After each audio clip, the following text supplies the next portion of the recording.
ತುಮಕೂರು ಕೃಷಿ ಕ್ಷೇತ್ರವನ್ನು ರಾಜ್ಯ ಸರ್ಕಾರ ಸಂಪೂರ್ಣವಾಗಿ ಕಡೆಗಣಿಸಿದೆ ಎಂದು ಜಿಲ್ಲಾ ಬಿಜೆಪಿ ಉಪಾಧ್ಯಕ್ಷ ಬ್ಯಾಟರಂಗೇಗೌಡ ಆರೋಪಿಸಿದರು.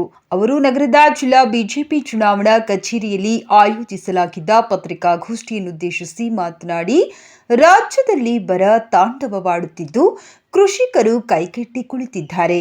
ರಾಗಿ ಖರೀದಿ ಕೇಂದ್ರದಲ್ಲಿ ಸರಿಯಾದ ವ್ಯವಸ್ಥೆ ಇಲ್ಲದೆ ಬೆಂಬಲ ಬೆಲೆ ಸರಿಯಾಗಿ ನಿಗದಿಯಾಗದೆ ರೈತರು ಅಲೆದಾಡುವ ಪರಿಸ್ಥಿತಿ ನಿರ್ಮಾಣವಾಗಿದೆ.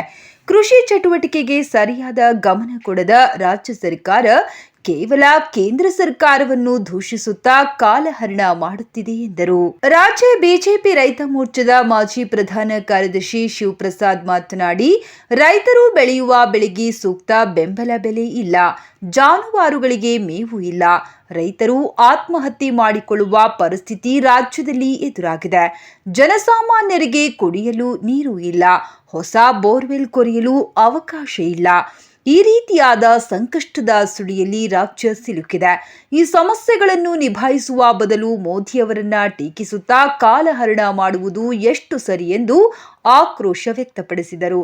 ಮೋದಿ ನೇತೃತ್ವದಲ್ಲಿ ಕೃಷಿ ಸನ್ಮಾನ್ ಯೋಜನೆ ಸಂಪೂರ್ಣ ಯಶಸ್ವಿಯಾಗಿದೆ.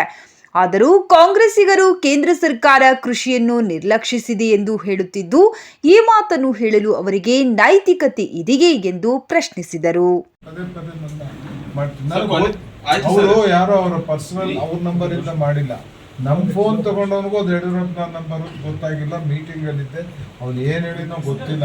ಅವರು ಮನಸ್ಸು ಅಂತ ಹೇಳಿಲ್ಲ, ಬಿಡ ಅಂತಂದ್ರು, ಏನೋ ಹೇಳೋರೆ ಸತ್ಯ ಇಲ್ಲ. ನನ್ನ ನಂಬರ್ ಇದೆ ಬಿಟ್ಟು ಒಂದು ಕೇಶವಮೂರ್ತಿ ನಂಬರ್ ಫಿಗರ್ ನಾನು ನೋಡ್ಕೊಂಡಿದ್ದೆ. ಆ ನಂಬರ್ ಇಂದ ಅವ್ರು ಮಾಡಿಲ್ಲ. ನಾನು ಕಾಲ ಅವತ್ತು ಮೀಟಿಂಗ್ ಅಲ್ಲಿ ಇದ್ದೀನಿ, ಅವ್ರು ಗೊತ್ತಿಲ್ಲ. ನಿಮ್ಮ ಅಭಿಮಾನಿಗಳಿಗೆ ಕಾರ್ಯಕರ್ತರಿಗೆ ಏನ್ ಹೇಳ್ತೀರಾ ಸರ್? ಯಾಕೆಂದ್ರೆ ಸೋಷಿಯಲ್ ಮೀಡಿಯಾದಲ್ಲಿ ಯಾವುದೇ ಕಾರಣಕ್ಕೂ ವಿ ಸೋಮಣ್ಣ ಸಪೋರ್ಟ್ ಮಾಡಬಾರ್ದು ಅಂತ ನಿಮ್ಮ ಅಭಿಮಾನಿಗಳೇ ಫೇಸ್ಬುಕ್ ಅಲ್ಲಿ ಹಾಕೊಳ್ತಾ ಇದ್ದಾರೆ, ಗ್ರೂಪ್ ಗಳಲ್ಲಿ ಹಾಕೊಳ್ತಾ ಇದ್ದಾರೆ. ನಿಮ್ಮ ಅಭಿಮಾನಿಗಳಿಗೆ ಏನ್ ಹೇಳ್ತೀರಾ ಸರ್? ಸ್ಥಾನಮಾನದ ಬಗ್ಗೆ ಏನ್ ಚರ್ಚೆ ಆಗಲ್ಲ. ಕಾಲ ಬಂದಾಗ ನಾವೇನ್ ಮಾಡ್ಬೇಕು ಅಂತ ಹೇಳ್ತೀವಿ. ನಾವು ಇವತ್ತು ಅವರು ಅದನ್ನ ಚರ್ಚೆ ಮಾಡಿಲ್ಲ, ನಾನು ಚರ್ಚೆ ಮಾಡಿಲ್ಲ.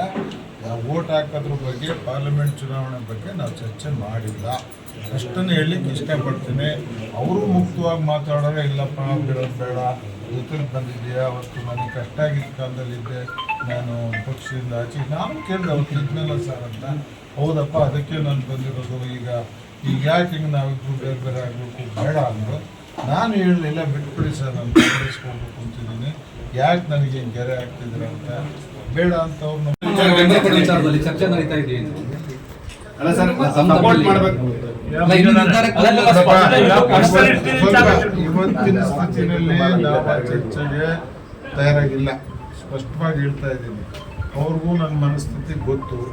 ಪಕ್ಷ ಬಿಡ್ಬೇಡಪ್ಪ, ನಿಧಾನಕ್ಕೆ ಬೇರೆ ಎಲ್ಲ ಮಾತಾಡೋಣ ಅಂತ ಹೇಳೋದು. ಸರ್, ಈಗ ಸೋಮಣ್ಣ ಅವ್ರಿಗೆ ನೀವು ಸೋಮಣ್ಣ ಅವ್ರು ಬೆಂಬಲ ಕೊಟ್ಟರೆ ಏನಾಗುತ್ತೆ? ಬೆಂಬಲ ಕೊಟ್ಟರೆ ಏನಾಗುತ್ತೆ ಸರ್? ಏನು ಆಗಲ್ಲ. ನಂದೊಂದು ಓಟ್ ಅಲ್ಲೇನಪ್ಪ, ಅವ್ರಿಗೆ ಏನಾಗುತ್ತೆ? ಅದೇ ದುರ್ದೈವ, ಅವ್ರು ಓಟ್ ಇಲ್ವಲ್ಲ ಅಂತ ನಂದು. ಅವ್ರದಾರ ಒಂದು ಹಾಕೋಣಕ್ಕೆ ಅವ್ರದೇ ಓಟ್ ಇಲ್ವಲ್ಲ,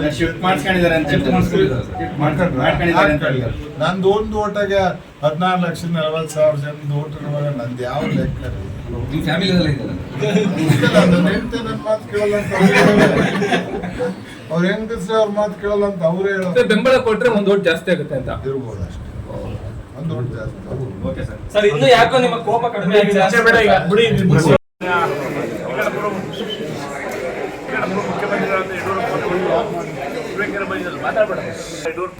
ತುರೇಕೆರೆ ಬಂದಿರೋ ಸನ್ಮಾನ್ಯ ನಮ್ಮ ಮಾಜಿ ಸಚಿವರು, ಮಾಜಿ ಉಸ್ತುವಾರಿ, ತುಮಕೂರು ಉಸ್ತುವಾರಿ ಸಚಿವರಾದ ಮಾಧುಸ್ವಾಮಿ ಅವರು ಮಾತಾಡೋಕ್ಕೋಸ್ಕರ ನಾನು ಮೊನ್ನೆ ತಾನು ನಡೆದಂಥ ಸಭೆಯ ಕಾರ್ಯಕರ್ತ ಸಭೆಯಲ್ಲಿ ಹೇಳಿದ್ವಿ. ಮಾಧುಸ್ವಾಮಿ ಯಾವ ಪಕ್ಷ ಬಿಟ್ಟು ಹೋದರೆ ಇಲ್ಲೇ ಇರ್ತಾರೆ ಅಂತೇಳಿ ಅವತ್ತೇನು ಹಿಡಿದು ಅದನ್ನು ತಿಳಿಸ್ಕೊಂಡಿದ್ದೇವೆ. ನಾವು ಹೇಳಿದ್ವಿ, ಉಳಿಸ್ಪತಿ ಏನಿಲ್ಲ ಇಲ್ಲೇ ಇರ್ತಾರೆ ಅಂತೇಳಿ. ಸ್ವಲ್ಪ ಗೊಂದಲ ಇತ್ತು, ಆ ಗೊಂದಲ ನಿವಾರಣೆ ಆಗಿದೆ. ಇವತ್ತು ನಮ್ಮ ಮಾಧುಸ್ವಾಮಿ ಸಾಹೇಬ್ ಹೇಳಿದ್ದಾರೆ, ನಮ್ಮ ಪಕ್ಷವೇ ಇರ್ತೀನಿ ಅಂತೇಳಿ ಇವತ್ತು ಮಾತಾಡಿದ್ದಾರೆ. ನಮಗೆ ಭಾರಿ ಖುಷಿ ಆಗ್ತೈತೆ. ಮುಂದಿನ ದಿನಗಳೆಲ್ಲ ಸೇರಿ ನಾವು ಚುನಾವಣೆ ಬರ್ತೀವಿ. ಮೋದಿಯವ್ರನ್ನ ಪ್ರಧಾನಮಂತ್ರಿ ಮಾಡ್ಕೊಂಡು ಹೋರಾಟ ಮಾಡ್ತೀವಿ ಅಂತ ಹೇಳಕ್ಕೆ ಇಷ್ಟಪಡ್ತೀವಿ. ಈಗ ಅಡ್ಗೋಡಿ ಮೇಲೆ ದೀಪ ಏನಿಟ್ಟಿಲ್ಲ, ಅವರು ಕರ್ಕೊಂಡ್ಬಂದು ಮಾತಾಡ್ಸ್ಬಿಟ್ಟು ಎಲ್ಲ ಸರಿ ಮಾಡ್ತೀವಿ. ಇಷ್ಟರೊಳಗೆ ಅದು ಸರಿ ಆಗುತ್ತೆ. ನಮ್ಮಲ್ಲಿ ಯಾವುದು ಇವತ್ತು ನಾಳೆ ಕರ್ಕೊಂಡ್ಬಂದಿಲ್ಲ, ಸನ್ಮಾನ ಮಾಡ್ತೀವಿ. ಯಾವುದೇ ಗೊಂದಲ ಇಲ್ಲ.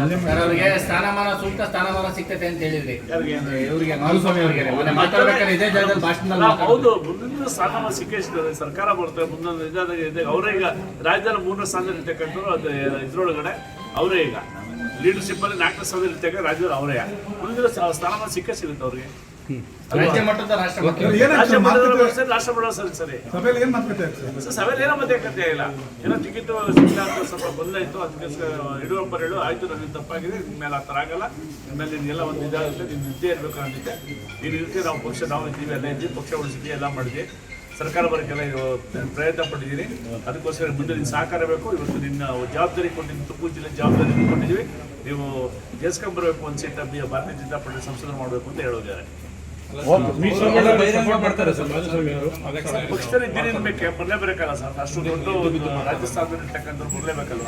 ಇವರಿಬ್ಬರ ಮಧ್ಯೆ ಯಡಿಯೂರಪ್ಪ ಅವರು ಮತ್ತೆ ಮಾಧುಸ್ವಾಮಿ ಅವ್ರ ಮಧ್ಯೆ ನೀವು ನಿಂತ್ಕೊಂಡು ಕೆಲಸ ಮಾಡಿದೆ. ನಾವೆಲ್ಲ ಎಲ್ಲ ಸೇರ್ ಮಾಡಿದ್ದೀವಿ. ಆದ್ರೂ ಸಹಿತ ನಮ್ಗೇನಾಗಿದೆ, ನಮಗೊಂದು ಇತ್ತು, ಯಾಕೆ ಈ ಥರ ಒಂದು ಒಳ್ಳೆ ಸಮೃದ್ಧವಾದಂಥ ನಮ್ಮ ತಾಲೂಕು ಜಿಲ್ಲೆ ಏನು ಆಗ್ಬಾರ್ದು ಅಂತೇಳಿ. ಗುರುಗಳನ್ನ ಪಕ್ಷದಲ್ಲಿ ನೋಡಿಸ್ಕೊಳ್ಳೋದ್ರಲ್ಲಿ ಯಶಸ್ವಿ ಆಗಿದ್ದೀರಾ. ಹೌದು, ನಮ್ಮ ಗುರುಗಳೇ ಇವತ್ತು ಅವರು ಗುರುಗಳು, ಲಕ್ಷ್ಮಣ ಗುರುಗಳು ಎಲ್ಲ ನಮ್ಮ ಗುರುಗಳೇ ಇದ್ದಾರೆ. ಅವ್ರನ್ನೆಲ್ಲ ಬಿಟ್ಟು ನಾವು ಚುನಾವಣೆ ಮಾಡೋಕ್ಕಾಗಲ್ಲ. ಅದರಿಂದ ಇವತ್ತು ಯಶಸ್ವಿ ಆಗಿದ್ದೀವಿ. ಇವ್ರು ನಮ್ಮ ಜೊತೆ ಇರ್ತಾರೆ. ನಾವು ಇವತ್ತು ಭಾರತೀಯ ಜನತಾ ಪಾರ್ಟಿ ಕರ್ಕೊಳ್ತಾ ಇಲ್ಲ, ಬೆಂಬಲ ಕರ್ಕೊಳ್ತಾ ಇಲ್ಲ, ಅವ್ರನ್ನ ದೂರ ಮಾಡಿದ್ದಾರೆ ಅನ್ನುವಂಥದ್ದಿದೆ ಸರ್. ವಿ ಸೋಮಣ್ಣವರು ಇವತ್ತು ನಮ್ಮನ್ನು ಬಂದು ಭೇಟಿ ಮಾಡಿಲ್ಲ.